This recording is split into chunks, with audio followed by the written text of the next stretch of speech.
Good morning students, myself Pratibha Posal, government college Begu.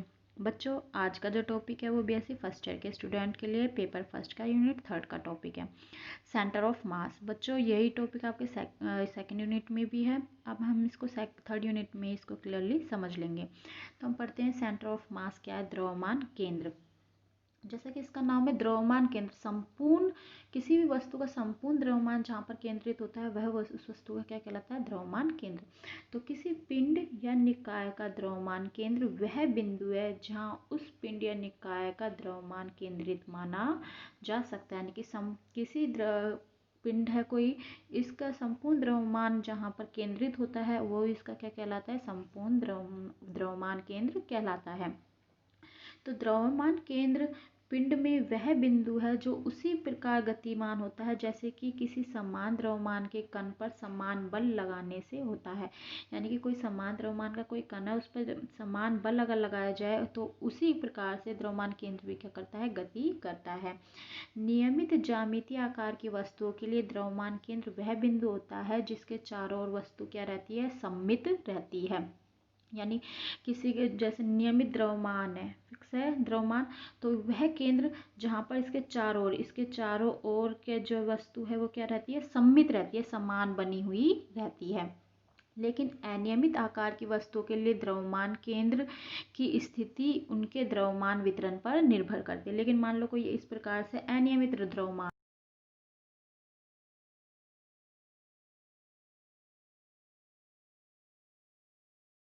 इसमें वितरित है। जैसे कि एग्जाम्पल देख लो, जैसे बेलन है तो देखो ये इसका द्रव्यमान केंद्र है, तो समान रूप से चारों दिशाओं में समान रूप से इसमें द्रव्यमान क्या है? केंद्रित है। ये त्रिभुज में यहाँ पर द्रव्यमान केंद्र, ये एक वृत्त में देखो ये चारों दिशाओं में क्या है? सममित है। यहाँ द्रव्यमान द्रव्यमान समान है, सममित रूप, यानी कि नियमित आकृतियां हैं जिससे इनमें क्या है? जो द्रव्यमान है वो समान रूप से क्योंकि वितरित है। लेकिन अगर कोई अनियमित आकृति की वस्तु होती इस प्रकार से, तो ये एक अनियमित आकृति की वस्तु हो गई, तो इसमें द्रव्यमान केंद्र कहाँ होगा? इसमें इस पर डिपेंड करता है कि इसका द्रव्यमान किस प्रकार से वितरित है, वहां पर इसका द्रव्यमान केंद्र होगा। अब हम देखते हैं दो कणों के निकाय का द्रव्यमान केंद्र। यदि मान लीजिए दो कण हैं जिनसे मिलकर कोई निकाय बना हुआ है तो उनके लिए उनका द्रव्यमान केंद्र क्या होगा? तो centre of mass of two particle system. माना कि निकाय में दो कण हैं जिनके द्रव्यमान क्या है? m1 और m2, यानी कि m1 और m2 द्रव्यमान के दो कणों से मिलकर एक निकाय बना हुआ है। ये रहा m1 द्रव्यमान और ये m2 द्रव्यमान, जिनके स्थिति सदिश क्रमशः क्या है? r1 और r2 है। तो इनके किसी बिंदु से स्थिति सदिश क्या है? r1 और m2 द्रव्यमान के लिए क्या है? r2 है। अब मान लिया इनका जो द्रव्यमान केंद्र है वो क्या है? यहाँ पर है, जो कि जिसका स्थिति सदिश क्या है? rcm है। यदि द्रव्यमान केंद्र की स्थिति सदिश rcm है तो r से ये हो जाएगा m1 प्लस m2 rcm बराबर होगा m1 r1 plus m2 r2। क्यों? क्योंकि द्रव्यमान केंद्र क्या बताता है? बराबर है। तो यानी कि m1 प्लस m2 rcm बराबर होगा m1 r1 plus m2 r2। तो यहाँ से हम rcm का जब मान निकालेंगे तो हमारे पास प्राप्त होगा m1 r1 plus m2 r2 upon m।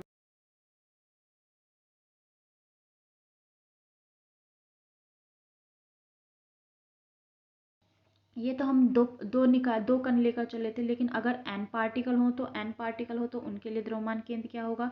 तो centre of mass of A system of particle. तो हम इसके लिए मान लेते हैं, मान लिया एक निकाय है जो m1 m2 m3 up to sworn mn कणों से मिलकर बना हुआ है, जिनके स्थिति सदिश क्रमशः क्या है? r1 r2 r3 up to sworn. जैसे कि ये रहा आपको निकाय, जैसे मान लिया ये m1 जिसका स्थिति सदिश r1, m2 इसका स्थिति सदिश r2, ये m3 इसका स्थिति सदिश क्या है?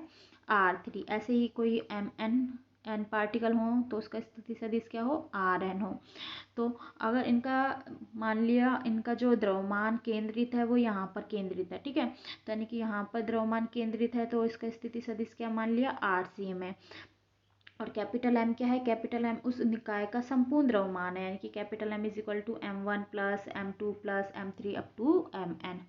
तो द्रव्यमान केंद्र का स्थिति सदिश यदि RCM है तो हम इसको लिख सकते हैं MRCM बराबर M1R1 plus M2R2 plus M3R3 plus up to सोन MNRN, जहाँ कैपिटल M क्या है, उस निकाय का संपूर्ण द्रव्यमान है जिसको M1 plus M2 plus M3 up to of Mn यानी n पार्टिकल से मिलकर बना है। तो इन सभी द्रव्यमानों का क्या होगा, योग होगा। तो हम इसको इस प्रकार से भी लिख सकते हैं summation of I is equal to 1 to n mi, यानी कि RCM इज इक्वल टू हो जाएगा M1R1 plus M2R2 plus M3R3 plus MNRN, और ये M तो अपॉन M, या फिर हम बोल सकते हैं summation of I is equal to up to 1 to n mi या फिर upon M।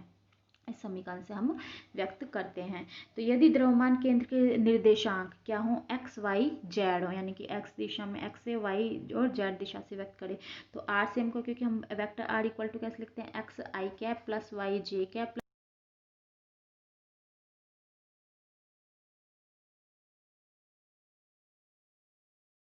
Plus Y J cap और प्लस जेड के कैप, और आर आई कैप क्योंकि एन पार्टिकल हैं तो इसलिए आई लगाया है। पहले पार्टिकल के लिए R1 हो जाएगा, दूसरे पार्टिकल के लिए R2, तीसरे के लिए R3, ऐसे nवें पार्टिकल के लिए Rn। तो आर आई इक्वल टू क्या हो जाएगा, X I I cap plus Y I J cap plus Z I K cap.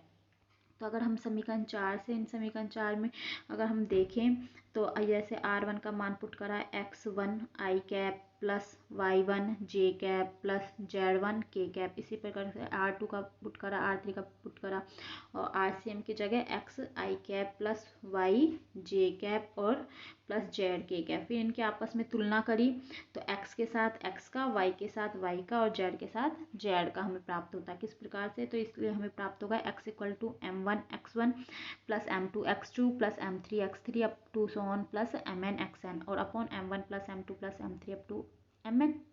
इसी प्रकार से y हो तो यानी कि जो डायरेक्शन में देखें तो y इक्वल टू प्राप्त होता है हमें m1 y1 plus m2 y2 plus up to so on mn yn upon m1 plus m2 plus m3 plus up to so on mn। इसी प्रकार से z is equal to m1 z1 plus m2 z2 plus up to so on mn zn upon m1 plus m2 plus m3 plus up to so on. तो ये अगर n particle हो तो उसके लिए स्थिति सदिश है। अब यदि पिंड का द्रव्यमान वितरण देखते हैं, वो हम mass distribution of a body, यानी कि एक पिंड का द्रव्यमान किस प्रकार से वितरित रहता है।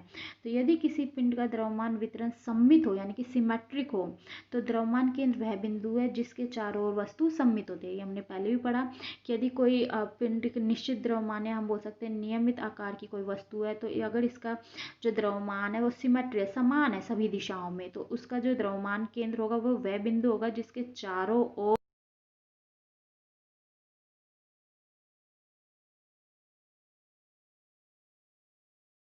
अनियमित आकार के पिंड के लिए RCM इक्वल टू क्या होगा, summation of DMR upon summation of DM। ये यहाँ जहाँ पर DM क्या है, इस असमित अनियमित आकार की जो वस्तु है उसका द्रव्यमान है। तो RCM equal to summation of DM total आकार, तो यानी वो हो जाएगा 1 अपॉन DM इंटीग्रेशन ऑफ द्रव्यमान बराबर क्या होता है, घनत्व इंटू आयतन। तो यानी कि DM एक हम इस को लेकर चले थे छोटे पार्टिकल को, अगर सभी पार्टिकल को मिला दें तो उसके लिए घनत्व और इंटू आयतन। घनत्व को किससे व्यक्त किया गया है, रो से, तो यानी कि यहाँ पर रो क्या है, स्थिति R पर घनत्व है। तो हम इसको लिख सकते हैं समेशन ऑफ DM को इंटीग्रेशन ऑफ R, तो ये और DM की जगह रो dV। तो यहाँ पर RCM अनियमित आकार की वस्तु के लिए RCM जो प्राप्त होगा वो होगा summation of R rho dV upon M, जहाँ पर ये R क्या बता रहा है, द्रव्यमान अल्पांश DM के स्थिति सदिश को व्यक्त कर रहा है। अब हम द्रव्यमान केंद्र का वेग और त्वरण देखते हैं, यानी कि velocity and acceleration of centre of mass and motion of centre of मास। इनका अब हम क्या देखते हैं, वेलोसिटी देखते हैं और त्वरण देखते हैं। तो हम वही मानकर चलते हैं, मान लिया एक निकाय है जो कि M1 M2 M3 up to so on Mn कणों के द्रव्यमानों से मिलकर बना हुआ है, जिनके स्थिति सदिश क्या है, R1 R2 R3 up to सोन है। तो निकाय के द्रव्यमान केंद्र का स्थिति सदिश के फॉर्मूले से RCM इज इक्वल टू क्या हो जाएगा, M1 R1 plus M2 R2 plus M3 R3 up to Mn Rn upon M1 plus M2 plus Mn। इसको हम क्या लिख सकते हैं, कैपिटल M।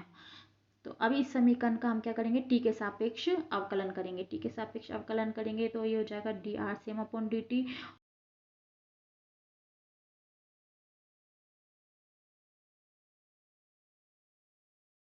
अपॉन dt प्लस m2 dr2 upon dt plus mn drn upon dt। तो हमें प्राप्त होगा VCM is equal to m1 dr1 upon dt v1 dr2 upon dt v2 इसी प्रकार drn upon dt equal vn। तो यहाँ से VCM इज इक्वल टू हमें प्राप्त होगा, इसको हम लिख सकते हैं summation of i equal to 1 to n mi vi upon m। mi vi द्रव्यमान इंटू वेग क्या होता है, संवेग। तो ये हो जाएगा हमारे पास संवेग p। तो यानी कि यहाँ पर p इक्वल टू क्या है, m1 v1 plus m2 v2 up to of है mn vn, जो कि किसको व्यक्त कर रहा है, संवेग। तो ये क्या हुआ, द्रव्यमान केंद्र के वेग को व्यक्त करता है। यानी समीकरण 9 है जो ये द्रव्यमान केंद्र के वेग को व्यक्त करता है, और समीकरण 10 है जो इसके रेखिक संवेग को व्यक्त करता है। तो समीकरण 10 निकाय के समस्त कणों का रेखिक संवेग व्यक्त करता है। अब बाह्य बल की अनुपस्थिति में, अगर यानी कि बाह्य बल उपस्थित नहीं हो तो रैखिक संवेग क्या रहता है, संरक्षित रहता है। हम जानते हैं कि संवेग संरक्षण के नियम से बाह्य बल की अनुपस्थिति में रैखिक संवेग संरक्षित रहता है, या हम बोल सकते हैं संवेग क्या रहता है, नियत रहता है। यानी कि MVCM इक्वल टू क्या रहेगा, कांस्टेंट। तो ये इसका अर्थ है VCM इक्वल टू क्या रहेगा, कांस्टेंट। तो यानी कि हम कह सकते हैं बाह्य बल की अनुपस्थिति में निकाय के द्रव्यमान केंद्र का वेग भी क्या रहता है, स्थिर रहता है। अब हम समीकरण 9 का अवकलन करेंगे। समीकरण 9 इसका अवकलन करेंगे त्वरण का मान निकालने के लिए। तो इसका अवकलन करेंगे तो ये तो क्या हो जाएगा, dVCM upon dt 1 upon m द्रव्यमान है, नियत है। तो p का करेंगे तो क्या हो जाएगा, dP अपॉन dt। तो हमें प्राप्त होगा dVCM upon dt is equal to 1 upon m dP upon dt। dVCM upon dt वेग में परिवर्तन की दर क्या होता है, एक्सीलरेशन, यानी कि ACM। 1 upon m dP upon dt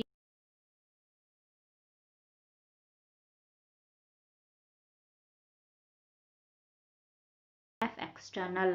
तो यानी कि ये तो हो गया ACM और ये हो गया F एक्सटर्नल। तो यानी कि हमारे पास प्राप्त हुआ ACM is equal to 1 upon m F external, यानी कि m को इधर ले आएंगे तो हो जाएगा m ACM is equal to F external. तो यानी कि ये जो समीकरण 12 है ये निकाय के द्रव्यमान केंद्र के त्वरण को व्यक्त करता है, यानी कि इसके एक्सीलरेशन को, द्रव्यमान केंद्र के एक्सीलरेशन को इस फॉर्मूले से ज्ञात कर सकते हैं। जहाँ पर ये F एक्सटर्नल क्या है, निकाय पर कार्यरत बाह्य बल है।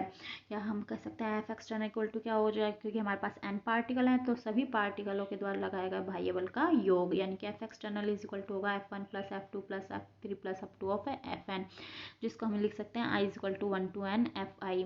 अतः F एक्सटर्नल निकाय के प्रत्येक कण पर लग रहे बाह्य बलों के योग को व्यक्त करता है।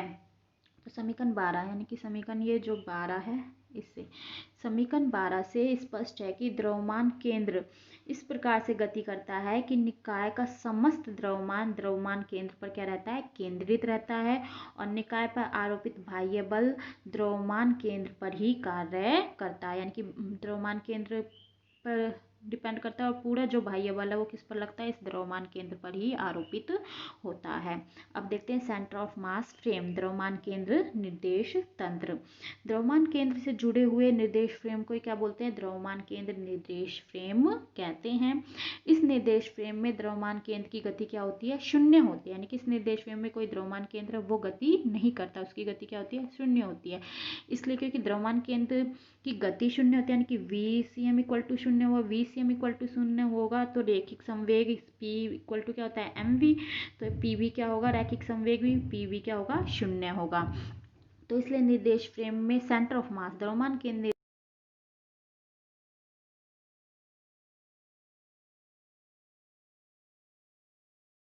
भी कहते हैं। तो यानी कि द्रव्यमान केंद्र निर्देश फ्रेम वह निर्देश फ्रेम है जो किसी द्रव्यमान केंद्र से जुड़ा हुआ होता है, और इसमें द्रव्यमान केंद्र की गति क्या होती है, शून्य होती है, और इसलिए इसका रैखिक संवेग भी क्या रहता है, शून्य रहता है, इसलिए इसे शून्य निर्देश फ्रेम भी कहते हैं। इसको इस एग्जाम्पल से समझ लेते हैं। दो प्रकार के फ्रेम होते हैं, एक लेबोरेटरी रेफरेंस फ्रेम और एक centre of mass reference frame. Laboratory reference frame क्या होता है, प्रयोगशाला यानी प्रायोगिक रूप से तथ्यों के लिए होता है। तो और सेंटर ऑफ मास फ्रेम में क्या होता है, देखो जैसे दो पार्टिकल हैं तो ये जो सेंटर ऑफ मास फ्रेम बताता है कि इनका देखो टोटल संवेग क्या है, 0 है, यानी कि m1v1 बराबर क्या होगा, m2v2। जबकि यहाँ पर हमें दिख रहा है टोटल संवेग क्या है, 0 नहीं है, जबकि द्रव्यमान के निर्देश फ्रेम में टोटल कुल रैखिक संवेग क्या रहता है, 0 रहता है। तो उम्मीद करती हूँ बच्चों आप लोगों को समझ में आ गया होगा सेंटर ऑफ मास। फिर भी कोई प्रॉब्लम हो तो आप व्हाट्सएप के थ्रू पूछ सकते हैं। Thank you.